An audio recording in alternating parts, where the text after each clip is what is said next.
I have talked about this book for years now. Jump scare. Don't discount a book just because it's about Shakespeare. I don't like that. And it's honestly giving me the 5-star feeling. This book is not even sad, but I'm on my period, so I just keep crying.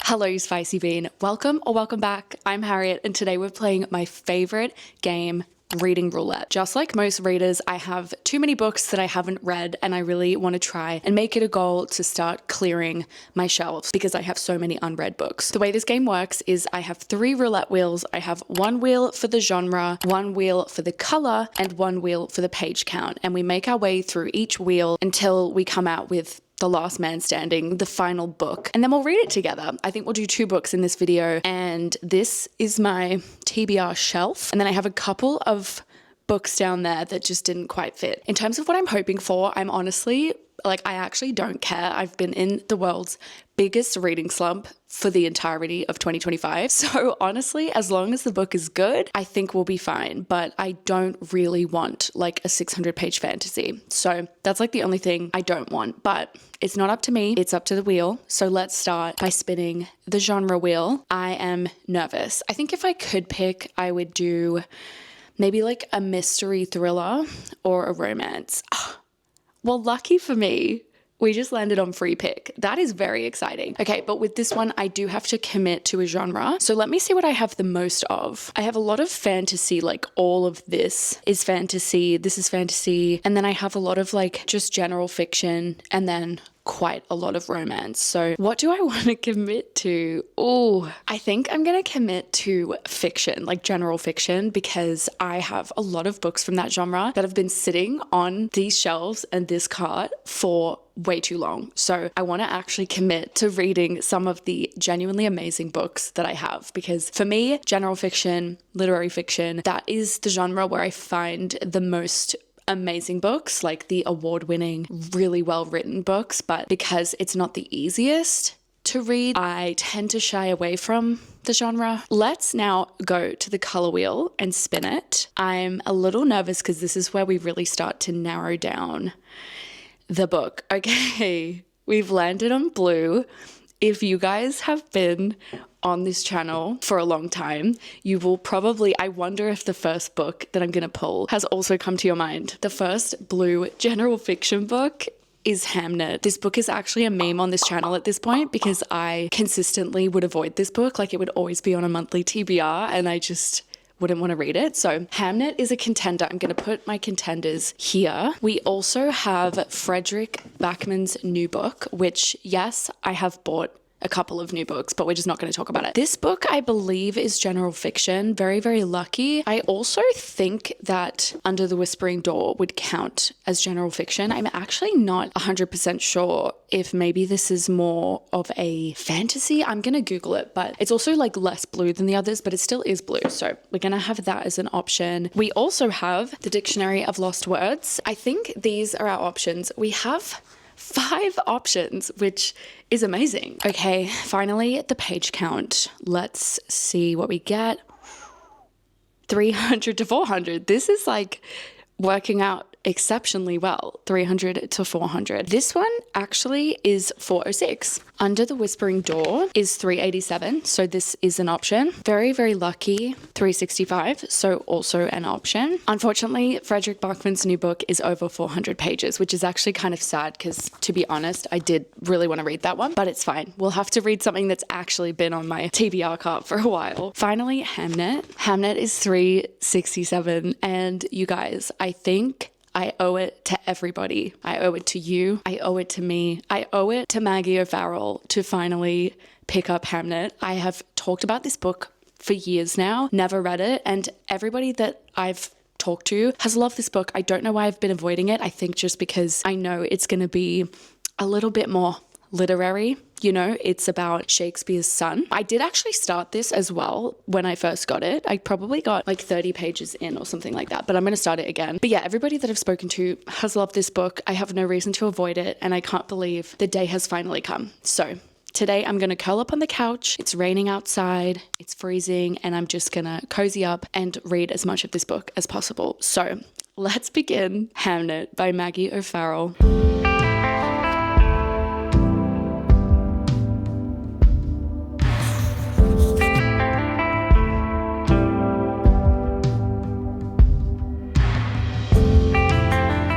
friends, I'm 60 or so pages in and I have a better idea of what's going on. Although I'm going to be honest, it's quite hard to explain because this book follows many different characters and covers two different timelines. So the book starts with Hamnet, who is Shakespeare's son, and his sister has fallen ill. So he's running through the town trying to find a family member or a maid or anyone, but for whatever reason, nobody is home at their estate and he can't find anyone. So he goes to the doctor's house and basically he's just like scrambling around and his sister is really sick. So that's like how the book starts. And then we go back in time to before Hamnet was born and we kind of learn about his parents and how they met and the family dynamic. It's really interesting. It actually, it actually reminds me quite a lot of Frederick Bachman and how he writes. I feel like typically with fiction, each chapter is told from a different character's perspective. But in this book and in his books as well, it's like,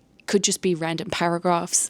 Sorry, Esme's going crazy. It could just be like shifting perspectives in, the middle of a chapter or like paragraph to paragraph. And I really like that. And also I really like that she's very perceptive, like the way that she describes this world and the way that the characters are interacting and the way that the characters view the world is really perceptive is the only way I can describe it, and very intelligent. I feel like she has a really intelligent writing style. But it's also not difficult to understand. It's not like overly flowery. I kind of, to be honest, would have thought that a book like this might be a little boring just because of the topic. Like it's a historical fiction set in like the 1600s or whatever about Shakespeare's son. Honestly, not my dream book, but because of the way that she's writing it, I'm actually hooked. I don't know, it feels like it's building up to this mystery element. Like I really want to know right now, why was nobody at home in the first chapter? Very confusing. And then what we've learned about the mum's background, I'm like really need to understand more about that. And then also the grandfather, so Hamnet's grandfather, who is obviously Shakespeare's father, he is really abusive. And that's a really interesting, obviously horrible, but super interesting dynamic to read about, and the way that a victim of that will learn how to read even the smallest shift in moods. So far, really liking this, like absolutely way better than I could have ever imagined. So don't discount a book just because it's about Shakespeare.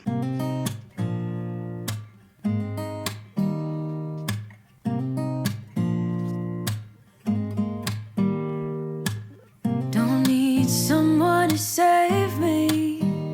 No, and don't come running. Good morning, besties. It is the world's most cozy morning. It's like 7 a.m. It's freezing and it's raining. So I thought it would be the perfect time to catch you up on this book. I'm currently on page 185. So I'm over halfway through this book now. I haven't done many check-ins because there's something about this book that's really hard to describe, and I think it's because it's very character driven. There is a plot and the plot is great, but I don't think the plot is what's moving this book. The plot is told through the characters. I don't know if that makes sense, but I feel like with some books it's like a character is just moving through the plot, but this book, it really feels like you are experiencing so many different characters and so many different times. Everything is adding up to help you understand the first chapter of the book, which is why Hamnet is like searching for a doctor, and also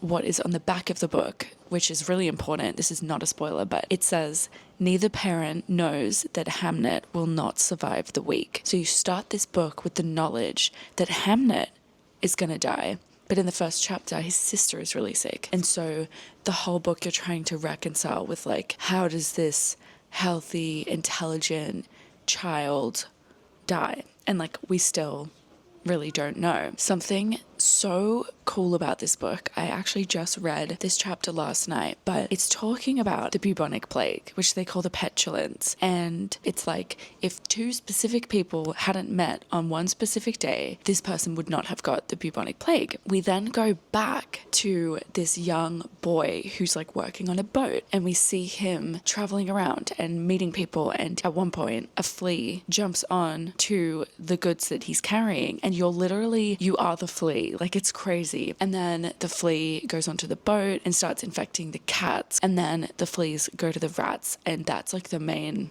way that the plague spreads, but then you would watch the fleas like bite all of these sailors, and then the sailors drop dead and the cats drop dead. And I butchered that, but it's such an amazing way of storytelling. You literally bounce from this young boy to the flea to Pete, like the captain of the ship, and it's just so cool. Like, it's really, really so well done, and she's just an incredible writer. I really like these characters. Predominantly, I would say in this story, you're not actually following Shakespeare or even Hamnet. You're following Hamnet's mother, who is Shakespeare's wife, whose name is Agnes, and she is this like very misunderstood, slightly witchy woman who has really had rumors about her whole life because she is a little weird. I don't know if it's intuition. It's honestly not really explained, but she can kind of like feel things that other people can't and sense things that other people can't. It's just like such a cool book. I've never read anything quite like it. I'm really enjoying the historical nature of the book, which I honestly avoid historical fiction. Like, I used to read it a lot and I like it for sure, but I don't know. I feel like I associate history with feeling bored because I really didn't love history class, but this is not history class. This is reading, and reading is fun. And I'm just so curious as to what's going to happen and how Hamnet's going to end up dead and what's going to happen with the little sister. And like, there's so much mystery that I'm really excited to read about. So yeah, I'm loving this book, you guys. Against all odds, I would say.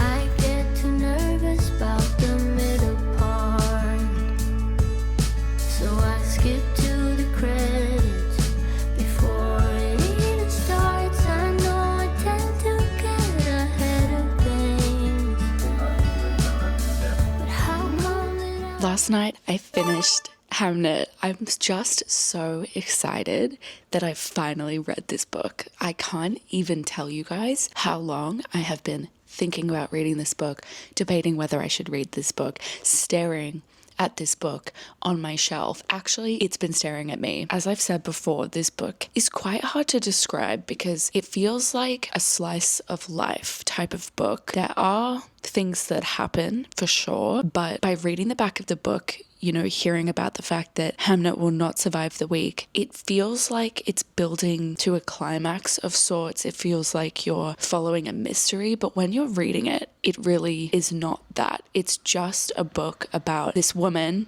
who we know as Anne Hathaway, but in this book, her name is Agnes. We really predominantly follow Agnes through her journey into motherhood, her marriage to Shakespeare, who, interestingly, I didn't realize this until I read a review because, honestly, was I thinking super critically about this book the whole time? Not really, but Shakespeare is never named in this book. He's referenced as like the Latin tutor, the husband, the father, and people had an issue with that, which I honestly didn't even notice, so I don't really care, but it is interesting to kind of, I guess, erase him from the narrative. And the idea is that we are looking at her. We're looking at the famous wife of Shakespeare, but instead of it being the wife of Shakespeare, it's like Agnes and her husband. But yeah, we're really just following her and then obviously following her children. And Hamnet is a big part of this story, obviously, because you know that he dies. So you're wondering how that's going to happen and stuff. I enjoyed a lot about this book. I really liked the characters. I felt pretty emotionally invested in these characters, especially Agnes. The major issues that I had with this book were, one, we picked up on a lot of things towards the beginning of this book. For example,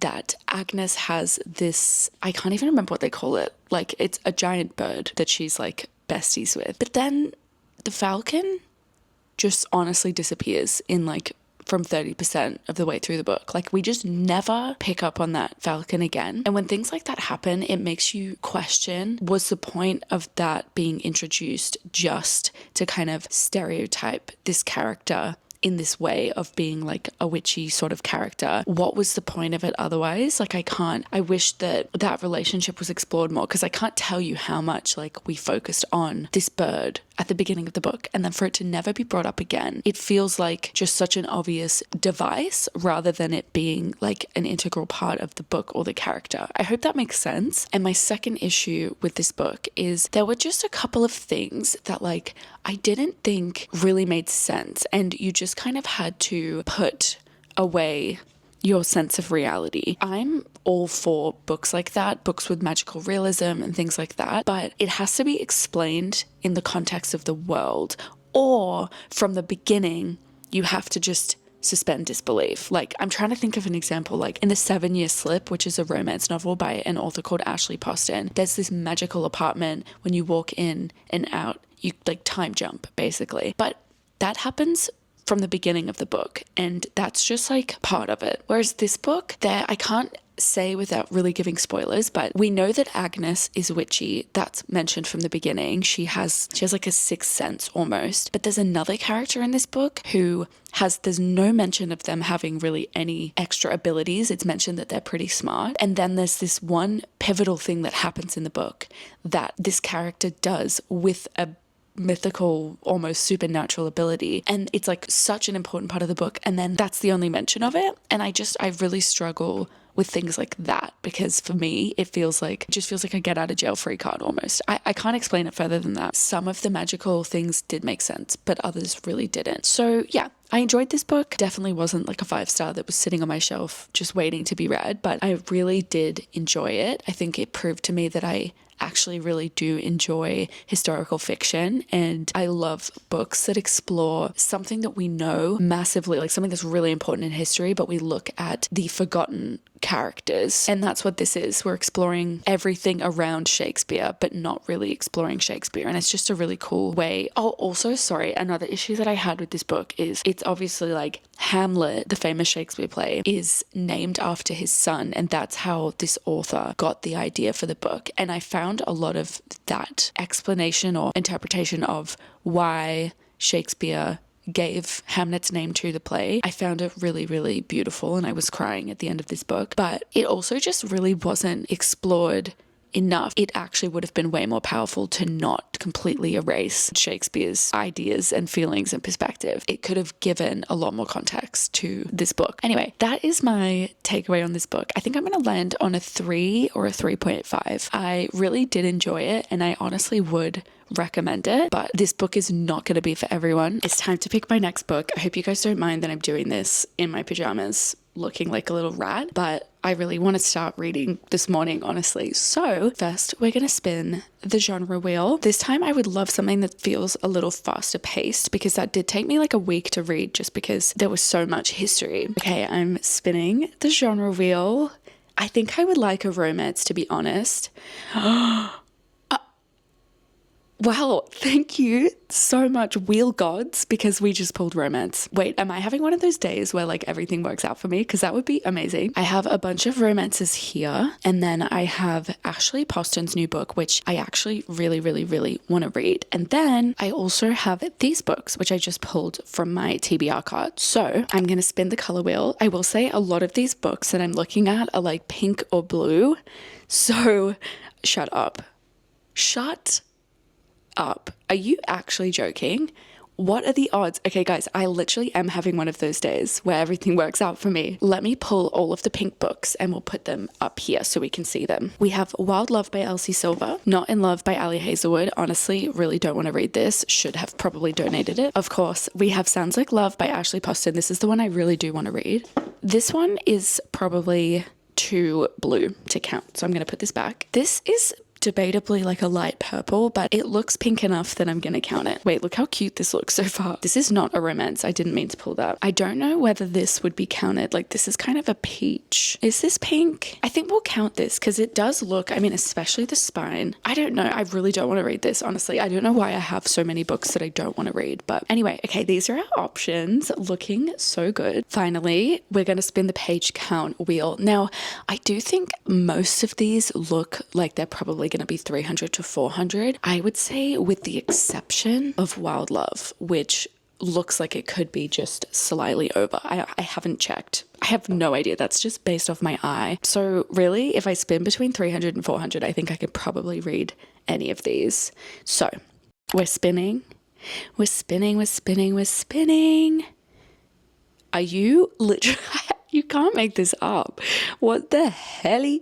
I just landed on 300 to 400. Whoever is watching over me right now, shout out. This book is 357 pages, so we're going to read Sounds Like Love by Ashley Poston. I'm so excited. You guys will have 1000% heard about her on BookTube, but in case you haven't, she wrote a very popular romance book called The 7-Year Slip, which I love. I think I was literally just talking about it. Actually, I was. That book was a 5-star for me. And then she also wrote these 2 books. The first one is a novel love story. I didn't love that one as much. I think I gave it like a 3.5, but it's really cool. And then The Dead Romantics. I loved this book. I tabbed this book so much. And basically what sets her romance books apart is that they have an element of magical realism. So I was telling you guys before about the apartment that slips back and forward in time. There's something in all of her books that really isn't explained, like it's just part of the world and it's slightly magical. So in The Dead Romantics, our main character can see ghosts, and in this book, our main character goes into a fictional town that is like part of her favorite romance series. So that's like the vibe of her books. I really have liked them. I don't think I've read one that I haven't liked. So I've been so excited about this book. I actually have no idea what it's about, but there's like music on the front cover. It says Sounds Like Love. I'm gonna kind of skim through this, but it says Joni's life begins to fall off key. She couldn't possibly write another song until a melody comes to her, half formed and with an imagined voice that she can't forget. But when the very real, very aggravating man behind the voice shows up, Joni can no longer deny their inexplicable telepathic connection. To get out of each other's heads, they'll have to finish the song haunting them both. I'm so excited to read this, not only because I really like Ashley Poston, but because Ethan, my boyfriend, is a musician. He's a full-time musician, if you guys didn't know, and we songwrite together. It's like one of our favorite things to do together. So I'm really excited to see how songwriting is like, I don't know, talked about, because often it's really clear when people haven't worked on music before, but they talk about music.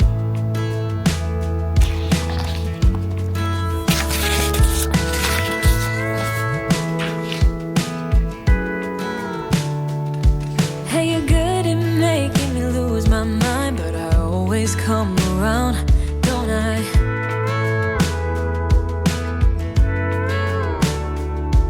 And I know sometimes I'm bringing you down, but I always make you smile. I have a reading update for you guys. So I started this book yesterday morning and I was planning on just reading a chapter, but I ended up absolutely powering through this book. I think just compared to Hamnet, like it's so much easier to read, and also I was immediately sucked in. So in this book, we're following Joni, who's a songwriter, and she's recently had a lot of success as a songwriter. And the story kind of starts with her at this event venue. She's watching a concert, watching one of her clients perform, and she meets this guy who used to be in like a boy band, and he's still, I guess, super famous, kind of an asshole, and they have a little bit of banter. He doesn't know who she is, so he's kind of a dick to her. They end up having to do something at this concert together, and when it's happening, she feels this like connection with him, like this mind connection. She's like, can I hear his thoughts low-key? But she's like, no fucking way, there's no way I can. And then as the story progresses, we learn that they actually do have a bit of a telepathic connection, which is kind of crazy. You really do have to suspend a lot of disbelief with this story. There's nothing else about this book that is like fantastical or magical. It's literally just that one element. So you have to just put your disbelief aside, as you do with all of her books. Like I mentioned, she always has this magical element, but I feel like normally the magical element, at least in 2 of her books, is that something else is magical. Like for example, in The 7-Year Slip, the apartment's magical, or in a novel love story, the town is magical. Not so much the main character, but this one, obviously they can read each other's minds. So it's a little, I'm like trying not to question it too much, because if I do, then I'll be like, well, this just isn't real. But it's fiction. It's not real. Anyway, so that is the crux of this story. And then Joni goes back home. She's there to like hang out with her family. She has a little bit of a family issue kind of thing going on. So that's where we currently are in the story. So far, I'm really enjoying it. I really like her writing. There are like some lines that are just chronically millennial. I've noticed that she does this thing. It happened in one of her other books as well, but she calls coffee like zoom juice, which just something about that, it hurts my heart. But other than that, It's really not that cringe. I'm really enjoying it. She's definitely aware of the music industry and how it works, which I think is really cool. Super interesting to hear her perspective on it all. But yeah, I'm loving it. Like, I have no complaints. I'm getting a really good feeling about this book. I haven't read a really good rom-com-y romance in quite a while. And yeah, so far, loving the characters, loving the writing, loving the setting. It's very summery, even though I'm here in the middle of winter. But if you live in the Northern Hemisphere, good time to read this. So yeah, no complaints so far.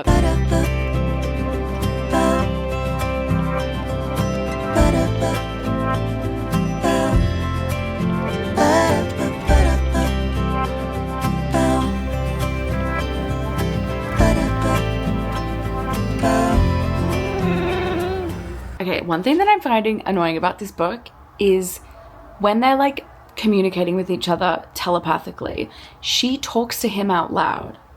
But I'm like, you can hear him in your head, so why are you not thinking about it? And she keeps being like, oh my God, like everybody thinks I'm crazy. Yeah, because you're talking out loud. Like, why would you not just think your thoughts? I don't get it. And then also, if you're telepathic with somebody, surely you would always be telepathic, but there are some thoughts that he can't hear, and I don't like that selectiveness, because I'm down to suspend disbelief and like pretend that this could be real, but you can't then pick and choose the rules of it. Like, either you can hear each other in your minds or you can't, but it shouldn't be like it only comes in sometimes. Hopefully that gets explained. If that gets explained, I'll forgive her. But if it doesn't get explained, I don't like that. Jump scare. I know. I look fucking crazy. But guys, I'm 29, okay? It's 3 p.m. on a Saturday. I've changed. But while we're on the topic of things that kind of annoy me about this book, which by the way, I'm still loving this book and it's honestly giving me the 5-star feeling. So I just want to say that. But I'm still like, I love to be critical about even things that I love. But the idea that there's like this music venue that her family owns,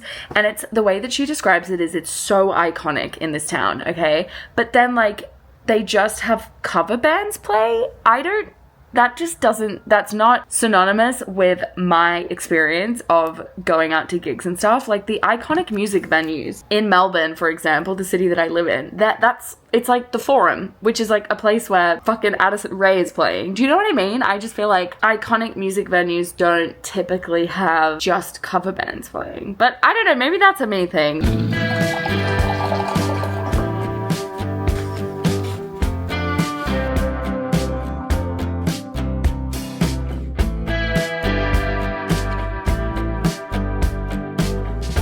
This book is not even sad, but I'm on my period, so I just keep crying. I can't stop crying, but I think I literally have like 30 pages left.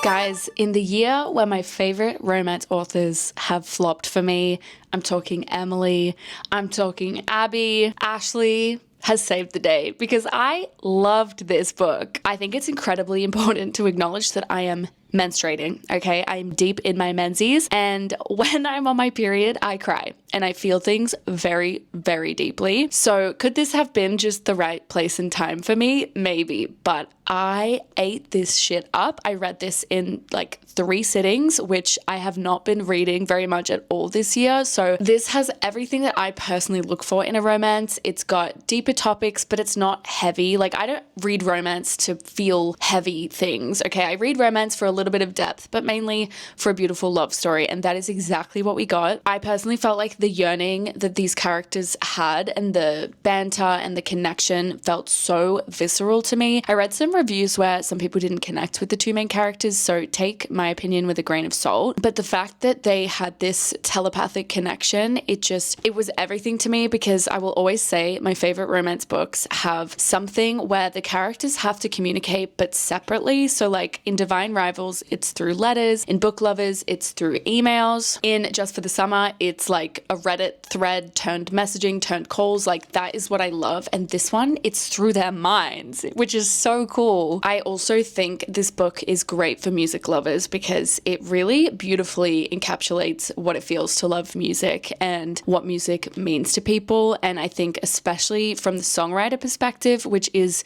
a very niche thing that I have a slight, like, I don't have a lot of experience songwriting, but I've done it before for sure. And I just love the way that they explored that. I also love, it really explored like dreams. And when you're a creative, you have a specific dream. And what does it look like when you don't want that dream anymore, or when your dream kind of changes, but that's all that you've ever wanted? And that's, again, such a niche experience, but something that I can identify with so deeply. For example, this quote, she says, "No one told you what to do after you made it to the top, after you accomplished what you set out for. No one told you that the grass wasn't greener, that you didn't feel any more whole, that whatever you were chasing and finally caught didn't fill you with the permanent kind of happiness you expected. The things that did bring me joy were so much simpler than that." And I just like, I literally is making me tear up to even think about that. I just love the way that that was explored in this book. I've never, ever, ever read a book that's explored that, and I've never been able to put words to that experience and how I felt, because I've had that exact experience before with YouTube and thinking that like that was my life goal, and then it kind of changed and I just grew up and I realized maybe that's not what I wanted, or maybe that journey just looks a little different for me now. And to have it so well explored in this book